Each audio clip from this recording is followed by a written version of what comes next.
the Just In Case podcast with your hosts, Mike and Mike, driven by passion, defined by quality. Hey everyone, welcome back to the JSC podcast, brought to you by JSC Appliance Care. I am your host, Mike, and this is Mike and Mike. Happy you guys can join us again. We want to touch on, I think this episode, mainly investments we've made into specialty tools. Yep. And how important they are. And we're seeing so many people in the field, in the industry, using, like, I call them Fisher-Price tools, where it's like you go to Harbor Freight and just buy the starter tool set. Yeah. You know, it's not good. It's not a good look for your business. It's not a good look for you as a technician. It's something that you really should pride yourself on. I know we do. Yeah. We try to stay with the latest and greatest. And listen, it's not easy. It's not inexpensive, but it's an investment that's super important. Yeah. So, you know, I know one thing I've come to really enjoy is doing research on some of these tools that are out there that are just new to the industry. And it's something that I don't mind watching some videos on or going to the websites and seeing some descriptions of what's out there. So we've even seen, you know, other techs on YouTube and Instagram and TikTok. I see a lot. That's where I get a lot of my getting all this cool stuff. Yeah. And then I message them sometimes, be like, "Hey, where'd you get that?" Or "What are What's you the using name it of for? it?" What's the name of it?" Yeah. So you know, I guess we can start off with simple refrigeration stuff. Some of the stuff we're using. I personally have an Elitech digital gauge. It's a rechargeable digital gauge that I keep on my truck. I keep analog gauges too, just as a backup. But the Elitech digital gauge I find to be really cool. I mean, it's a touch screen. It's got a lot in it. It's a nice 5 or 6 inch touch screen. Yep. It's all color. You know, and it works. It works great, and it looks the part. Like, you know, when customers see me pull that thing out, they're like, "Wow, this has come a long way." I remember when guys were showing up with like a little, circle gauge, and that was it. But yeah, we like that technology. I'm a huge tech guy, so I'm into all that stuff. Yeah, it's cool. Elitech is also makes a digital scale and a valve that basically hooks to your gauges and will shut off the Freon distribution once the scale reaches a certain point. We don't use it too frequently because we do, smaller systems. We're not doing HVAC work. We're doing ounces. Yeah, where we're doing some major poundage. Yeah. So it is a cool feature, though, if you want to use it. Their app is fantastic. Elitech has a great app that we use across basically all our Apple devices that you can link up to your iPhone and your iPad, and you can literally monitor everything from Freon weights going in. You can monitor your pressures all through the app. You can monitor... there's one more thing that I forget. It's Elitech. You can monitor... Oh, our vacuum pump. We have a vacuum pump. It's an Elitech vacuum pump. That's great. Yeah. Another thing that has a touch screen, built-in graph that shows you everything on that. Built-in micron gauge. So it's really cool. Sometimes I feel like it does us a little bit of injustice because it's so sensitive. Yeah. Like it will literally detect the slightest little thing, and it may not even be true if it's a leak or something like that. It could just be like your hose fittings are loose, and that's happened to me so many times where I have to tighten up my hoses because they're not tight enough. Yeah, especially the big ones. What are those? Half inch? I don't know if they're half inch or 3/8. Yeah. No, maybe not 3/8, 5/16. They're the bigger hose. We use those a lot of time to go from the vacuum pump to our gauges. They're so big they come undone by themselves. Yeah, it's crazy. They're a little bit of a pain in the neck to kind of move around. They're not very flexible. They're very stiff, so it's hard to, I don't know, I guess tighten them and play around with those. It's crazy if you look back. What everything has come to. That's what I'm saying. It's nuts. Like, it all really the digital. It hooks up to your phone, Bluetooth, Wi-Fi. Yeah. Compared to what now. It used to be. I know. I just recently saw something I showed Mike. It was pretty cool. It's Supco makes a multimeter. And this multimeter you can link up to your phone, and it will actually, in a way, kind of walk you through certain testings that you can do, and it'll walk you through all of it, which I think is pretty amazing. Yeah. I think it's, you still should know the basic principles, right? You Yeah, can't you rely have to. on You all the can't. technology to tell you. You got to know basic electrical, man. Yeah. You can't just jump into that not knowing what does what. Yeah, that's how I feel too. You should know it, and the technology side is just an added bonus, basically, to it to help kind of figure things out. Yeah, the same thing with the field pieces. Those are pretty good. Yeah, the field piece pressure gauges are awesome. We use those too. I mean, I always like to. In my heart of hearts, I want to stay within the same family. Like if we get Elitech, I want everything Elitech, but it just doesn't work that way. No. And I find it like it's so much easier to just carry the field piece Bluetooth pressure gauge in my bag. And it's funny because like I'll go to a unit and I'll tap a system and we're checking pressures and I pull this little gauge out. It's like 6 inches big. And the guy's like, you don't need to go to your truck like to get gauges. I'm like, nah, I could do it all on my phone now. He's like, wow, that's amazing. I can't believe that. Side note, just to let everyone know, Mike is a DeWalt guy and I'm a Milwaukee guy. So you know how that goes. I'm happy you brought that up. Listen, I personally... I like DeWalt just because I feel like it's such a good bang for your buck. Man. I haven't had any major issues, but I do like Milwaukee's product, but I think their prices are so expensive. I can't fathom spending some of the money they want to spend on some of this stuff. It's just like some of it's gone up a lot. Yeah, I don't know. I mean, definitely a big DeWalt guy for sure. I'm not Everything's hey, DeWalt in his contact truck. us. Yeah. Milwaukee, contact us. Yeah, let us know. Maybe we could showcase or try out some of your stuff. It's something in the future. We'd love to do it. I mean, we did my Ford Transit. Yeah, we outfitted the whole thing with Milwaukee. Yeah, let's see if we can try to. Maybe we can upload one of those pictures like during this podcast, and we can pull. We that did up. the pack out storage in the whole back of the truck. Yeah, it wasn't cheap, but it was very functional while it was in there.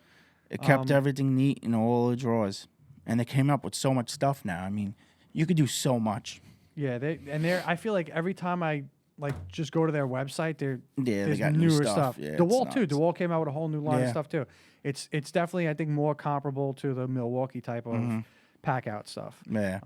It's not Milwaukee, it's DeWalt, but they're different in their own ways. Yeah. But like I said, for me, I think it was always the price point and the quality. I think they have for the price point, you can get a nice drill, you can get a nice reciprocating saw, whatever it may be, and not break the bank. So nah. I got some DeWalt stuff. Yeah. I started getting some DeWalt, but I don't have a lot yet. Yeah, I mean, nowadays with batteries, everything's battery operated. Everything uses battery operated, vacuum battery operated. Actually, speaking of vacuums, we have a vacuum pump that we got from Harbor Freight. Yeah. And I know I was knocking Harbor Freight a little while ago, but I will say this little vacuum pump comes. No, it doesn't come with a charger, actually. I'm sorry. You can buy the pump and the charger and battery separate. All in, it's, I want to ballpark maybe $350. But this thing is a variable speed vacuum pump. It's really quiet, and it's works pretty cool. Really well. We both have one on our truck just for portability reasons. Yeah. If we're doing a big seal system job, we often, we bring in the big gun and we, vacuum it down. But, if we're doing that thing even works pretty good for a little pump. No, it does. Yeah, and it's so quiet. You don't hear with a regular pump you plug in. That thing is so loud. It's like earth-shaking loud. Yeah, especially the older so ones. quiet. The older ones are really loud, but this one's like super quiet and affordable. So it's crazy. I was very skeptical until we started using it. Yeah, I mean, because you're like, oh, what are you going to do with that? But it works pretty good. Yeah, it does the trick. I like the portability of it. I mean, we can just keep it. It's not literally heavy. this big. It's with a handle, and you can just take it and go. Yeah. There's no, you have to, and it doesn't take up a lot of room on your truck. Like the Elitech is great. The one that we have, the Elitech vacuum pump with the touchscreen, it's really awesome. I think it's more meant for like HVAC. That thing is a powerhouse. Yeah, it's heavy. It's really heavy. But we don't keep that on the truck. We keep that in the shop. Yeah. If we're doing some steel system stuff in the shop, we can easily just bang that out. I think what makes that little vacuum so good is because it's variable speed. It has to be. And that's what ramps it up. And that's you can you hear never it ramp up. Yeah. You can hear it ramp up, which at first I was like, oh, this thing's broken, but it's not. It works. It's the way it's supposed to be. Yeah. Did we talk about Appion valves? No, let's talk about Appion valves. Yeah. A fellow technician of ours turned us on to Appion valves probably like 3 years ago. And what a game changer. Yeah. If you don't have them, go out and buy them. They work amazing. They're Now they came up so with different amazing. ones. The newer ones are a little smaller. And they have the sight glass. And they have the sight glass. And we picked ours up at Johnstone. Yeah, Johnstone. Shout out Johnstone. Johnstone, Yeah. call us. Johnstone, we do a lot of Johnstone stuff. We go there. It's literally 2 minutes from our shop. it's We got great. lucky with that. We have a good location. We have a great location. We're in the for middle all of that stuff. everything. Yeah. And they're great there. I mean, the guys there are personable. They help us out anytime Yep. we go in there. And we're such a small piece to Johnstone. Johnstone's Yeah. really HVAC guys. That's what you see going in and out there every day. Yep. But we buy our acetylene there, our Freon there, our Permagum there, Mm-hmm. and we buy just regular supplies like this stuff there. You know, I mean, Yeah, they sell a lot of stuff there. a lot of field piece. They have a lot Yep. of field piece. They do have Appion. They have a lot of Milwaukee stuff too. Yeah. And they're great. I've never had an issue with them. Once you No. get an account set up with them, we had a little difficulty with that at first, but it ended up kind of working out. But once you get an account set up, you show them your Freon license, you're good to go. You just go in there, put your name on the waiting list, you walk in, shop around, they call you, boom, done. Yeah. I've called them for help a couple times and they've helped me. Yeah. Never a problem. Appion valves, they're just so convenient. Yeah. It's such a good thing to do. So you're able to, if those of you who don't know what an Appion valve is, basically it is a valve that has a valve core remover in it. You can hook up your gauges, and then you're basically, by removing that valve core, you're able to pull down that unit way faster on a vacuum. No restriction, pulls right down. Yeah, and if you're using larger hoses, it obviously helps. Yeah, even better. So the Appions they're fantastic. I mean, we use them. We think we started really using them because we were doing a lot of LG compressors previously. Now that's kind of slowed down a bit, but they're so convenient for that because you could just take them out, boom, boom, ready to go. So we love those. I mean, they're fantastic. And you can hook the field piece right up to it if you want to. I hope you're listening, Appion. Send us some stuff. Yeah, we'll try send it us out. some stuff, please. We'll try it out. So yeah, it has basically two ports. It has the main port that you can hook up to gauges, vacuum, etc. Then it has like a side port, and that side port you can keep like a micron gauge on and monitor that as you're doing it. So it's cool stuff. And I think when we first started buying them, they were maybe north of $100 by a little bit, but now I think through Johnstone, I think we paid like $70 a piece. Yeah, it's not bad. It's not too bad. So check it out. I'm gonna try to see if I can put some of the links for some of these things in our bio, just so you can kind of see. Or if you have questions, message us, please. Let us know. Don't forget to like, follow, subscribe, and share. Very important for our podcast. We want to get out there. We want to talk to you guys. And answer any questions anyone has. Anyone that can help us, feel free. Yeah. So something we found out from a fellow technician via TikTok was he used what's called a mini torch. And I was kind of skeptical of the mini torch when I first started seeing videos of it, but that thing's amazing. Yeah, I still have to get used to it. That thing's amazing. I'm still used to using the turbo torch. Yeah, so listen, if you're using acetylene, a turbo torch is easy, simple, gets it going, 1, 2, 3. Yeah. But the mini torch, it uses a mix of oxygen, propane, and or acetylene. We use oxygen and propane just because it's so much readily available where we are. And it uses the little like camping tanks. I forget exactly the size of the tank. It's a bit of an investment to make. The mini torch is not cheap. And then you have to buy the regulators for each tank. That's not too cheap either. But the portability of this torch is like none other. You can get in tight areas without burning stuff. The torch is literally, 5 inches long? It's small. By maybe an inch in diameter, and that's being generous. Yeah. And this thing puts out major heat. major heat. Yeah. You do have to get used to it. I feel like I'm still learning to get used to it. Yeah. And it's not the best for every scenario, but I saw this tech using it on TikTok and I was like, wow, I want to try it out. I messaged him. He was so cool, so responsive, sent me links and stuff. Yeah. And it was, that was it. We just got it and we just started rolling with it. I mean, we mainly use it in our shop for shop work because it's a little more of a controlled environment. Yeah. But we brought it out to jobs before. Yeah, we have. I will say you rifle through oxygen, especially if you're Yeah. using the small tank. So, and it's not cheap. The oxygen's like, I want to say it's $20 a cylinder, but I think I'm overshooting a little bit. But you do rifle through the oxygen, depending on how hot you want it, how big of a flame you want, and all that good stuff. But yeah, I guess if you're doing sealed system work, 2 jobs a day with that, you're going to be going through. Yeah, definitely. Depending on how many brace points you have, and all that good stuff. I think the initial use for the mini torch is actually jewelry repair. I don't think it's meant for what we use it for technically. Yeah, because what happens is that's why you can get that base with that magnet, because they can just leave it running. Oh, okay. And then you pull it off and just fire it back up and go. So if you ever see like a jeweler, that's the kind of stuff that they're using behind the scenes. Wow. And I think that never knew that. I think that's what it's intended for. But obviously you make it work for you. Yeah. So yeah, we use a pretty cool steamer, which I also love. Where'd we get that from? Probably Amazon. Yeah, that thing's amazing, and it gets hot. Yeah, so it's not like the typical like Bissell steamer that everyone has, that handheld one with like the flexible hose attached to it. This one is a little tank.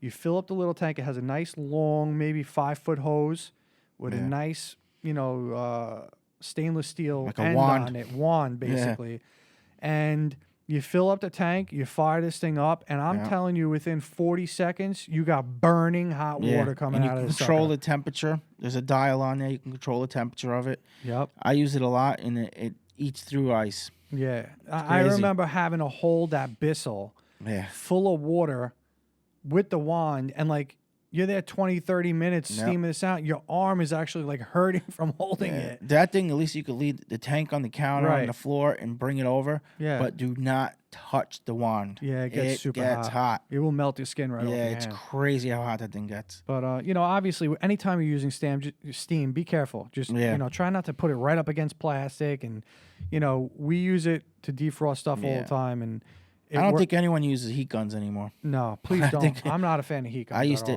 People used to burn everything, wires, and everything's plastic now. I know. So you can't really use heat guns. I'm not a fan of heat guns. I mean, when customers tell me like, "Hey, I took this blow dryer to it. You want a blow dryer? Took me 3.5 hours to defrost this thing, and then we get it done in like 20 minutes." Yeah, I'm good. And I try to tell them like, it's just a bad idea. Please don't do that. It's super dangerous. Not only you're mixing water and electricity. Hello. Yeah. Not a good idea. And I think it even says it on the cord when you plug it in. Stay away from water. Don't take a bath with your blow dryer. No. So steamer, check that out. I don't exactly know what the name of it is. I will try to get a hold of it and put it in the link in bio. And so you guys can check this stuff out. Like I said, this is some of the stuff that we just like to use. We've been through so many different tools, and I feel like we've now really settled down with some of the better stuff. Yeah. Business owners, reinvest in your tools. I mean, it's such a big part of the job. Take care of your tools. I'm always buying new tools. You have to. Clean your tools up. Make sure your bits aren't stripped out. Yeah. Keep them in a case. Keep them organized. Some guys show up to homes, they dump their bag out in this guy's, kitchen floor, and it's a disaster. It's got a million of tools in the bag, and it's like, where do you start? Where do you even start? I don't even know how you find anything. Yeah, it's crazy. Another thing we got that I like is is that the Viper wet rag? Oh, love that. Thing works. Shout out Viper. Yeah. Viper wet rag is so cool. Yeah. They make a gel. They have the wet rag. Basically what it is it's a flame retardant rag that we just soak down with water, and this thing takes a beating with a torch. I can't believe how it holds up. Yeah. Like you would think that thing would burn up, and we've used it so many times. I'm not sure, but I'm assuming that the key with the water is it starts to burn the water before it burns the fabric. I think that's the whole point of it. So it kind of saves the life of the rag itself. Yeah. But that thing's awesome. I just saw something the other day. I might have sent it to you. It's a spray. Yeah. That you could, it's supposed to, for heat transfer. It stops the heat transfer. We actually have that here. Do we? Yeah. Oh, that's pretty cool. Didn't know we had it, but all right. We haven't used it yet, but we have it. It's the one we have is a gel, but it comes in a bottle. The one you sent me is like an aerosol gel. Spray, yeah. This one it's a gel in a bottle. I mean, what's the name of the other one they use in the blue and white tube? That gel. Yeah, that's basically the same stuff. It's basically the same. I forget the name of it. Why am I forgetting the name of it? Yeah, I don't remember, but yeah, it's basically the same stuff. You put it on, so it doesn't burn anything up. Yeah. You can put it on wires. Because listen, stuff even like if that. you're we do a lot of rebuilds on undercounter units. Yeah. And the interiors are stainless steel. Yep. And if you're trying to braze in there, yeah, it's metal. It can take a little heat, but you're bound to burn it, and it's going to look bad. You know, we've seen that a couple times where some of our competitors and colleagues have burnt the living daylights Especially out of nowadays, some of these you got the frames. Everything's made out of plastic. Yeah. It's so easy to burn and melt. Yeah, it's crazy. It really is. So we also use a pretty cool nitrogen regulator. I love this thing. It has presets for pressure. So if you want to braze, if you want to pressure test, you just adjust the knob accordingly, and it'll bring you right to where you need to be.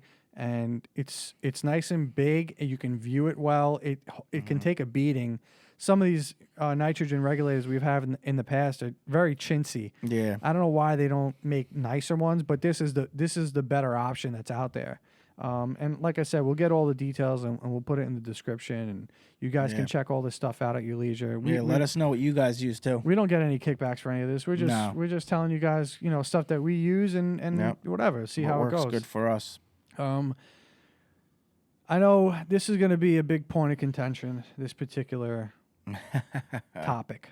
Yes, sir. What's your thoughts on lock ring? I mean, I like lock ring. I like it. I love it. I like it. I love it. At first, maybe I was very, nervous, skeptical about it. As was I. Because it's a pretty bulky tool when you don't have the electrical one that does it automatically. Yeah. You got to get used to using it. But I like using it. I think for me in general, when I used to do a lot of LG rebuilds or compressors, I mean, I could get a compressor in with the lock ring in like 10, 15 minutes. It's crazy how fast it's boom, boom, boom, done. Yeah, and it's, the way it was kind of pitched to me when I first learned about it was like, don't you want to not scare away your customers? Yeah. Like, your customers are going to hear you with this giant blowtorch in their kitchen, stinking up the place. And, you go there in the lock ring, they don't even know what you're doing. Like, it sounds like a ratchet. Like, they don't know what that is. No idea. I'm mixed on it. I do love the idea of lock ring, but that being said, I feel like there's no better joint than a braze joint. Yeah, well, that's permanent. It's just a more sustainable joint. They need to make lock ring a little more versatile. Because when you get in tight areas, you can't really use it. I think they're trying to do stuff like that because they're making a tool that's a little smaller, and they're making like some of those fittings. They're changing some of the fittings where maybe you can put like an access valve on using that and stuff, So like, I like it. I think the technology has a little more to come. Like I think they have to work on that a little more. But I will tell you, in my personal professional opinion, I think that's the wave of the future.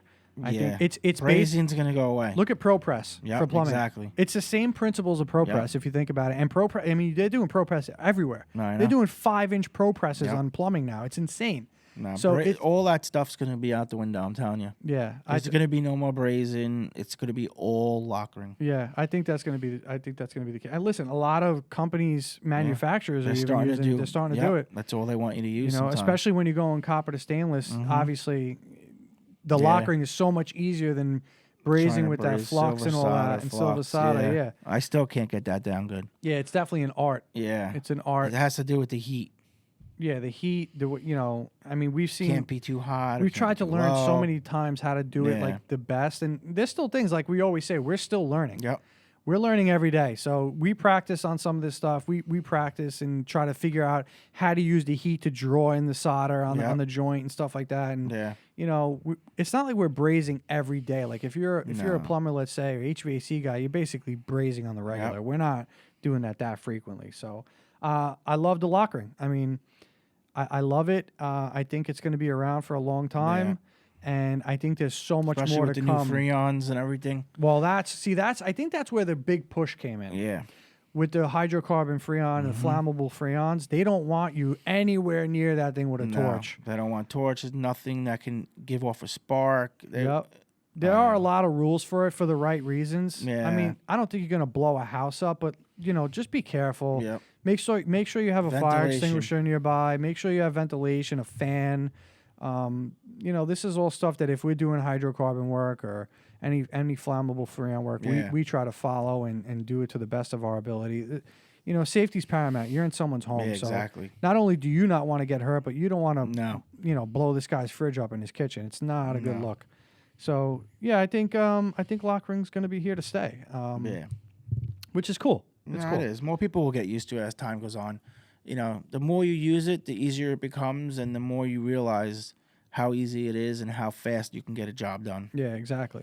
That being said, when it comes to like stuff with the whole lock ring scenario, we're very, or Mike more than me for sure, he makes sure that we have our lock rings situated properly and sizes. He's always been like that, which is good because there's no feeling that's worse than being on a job and not having that one now fitting you need. rip this whole thing apart and you're missing the lock ring. Yeah. We've had some times where we like literally had to scramble on our trucks to be like, oh my gosh, what happened here? So like we try to be as prepared as possible, but sometimes things are mislabeled or they're not in the right spot, and we always get it worked out. But it's just important to make sure you stay on top of that, because it's not just like carrying a regular tube of solder around.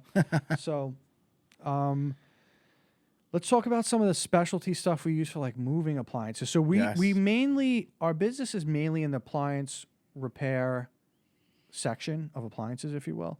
But occasionally we do some installs, minor stuff, minor simple stuff. Yeah, nothing crazy, no big fridges, none of that. Yeah, we're not doing it. We leave that to the professionals. They know who they are. They go out there. This is what they do day in and day out. Yep. I mean, some of these units are super heavy. Yeah, super heavy, and have to pull that up and down stairs and stuff. It's just not our thing. No. But when we do like an under counter and have to remove it, there's a couple of things that we found that were worth the investment in our business, and they really just help streamline moving appliances around. Yep. So we have the body straps, I call them. I don't know if that's a proper lingo, but basically they go around your shoulders. It has a strap, pretty big strap that goes underneath the unit, and you can use your shoulders and your whole body to lift this appliance, as opposed to... Yeah, it distributes the weight. Yeah, it helps distribute the weight. And it's easy to go up and down stairs and stuff like that. So we love those. And occasionally in a tight spot, what we do is we'll use a blanket. We'll use one of our blankets to kind of help us out if it's a tight spot. Not something we recommend, moving throughout the house with all the time. No. If it's something simple and quick, you can just get it under there and move it. I would recommend doing that. We have what's called a Rhino cart, I believe. It's basically an adjustable width with like rollerblade wheels underneath it. You can put a whole dryer on this thing and turn it with like one finger.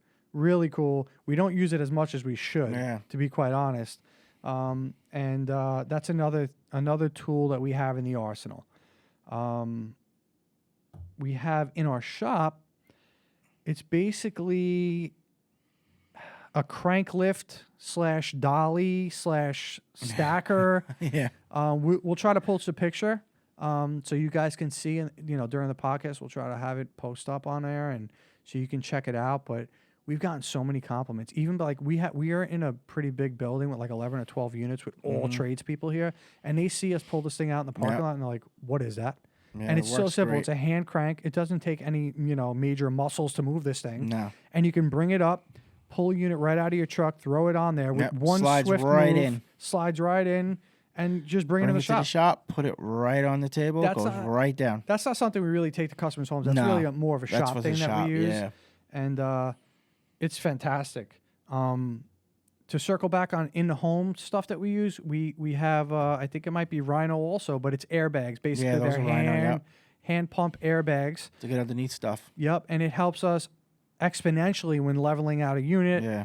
Because you could just get it up just the right height, bring the leg down, and it works great. I mean, we both have them on our trucks, and we use them pretty frequently. Yeah, they work. I used them the other day for a refrigerator. Someone had to pull out a fridge, and I couldn't get under there to loosen the legs, so I put that underneath to lift the fridge up a little bit, and it gave me access to put my wrench It's under pretty there. Crazy the amount that those things can hold, I know.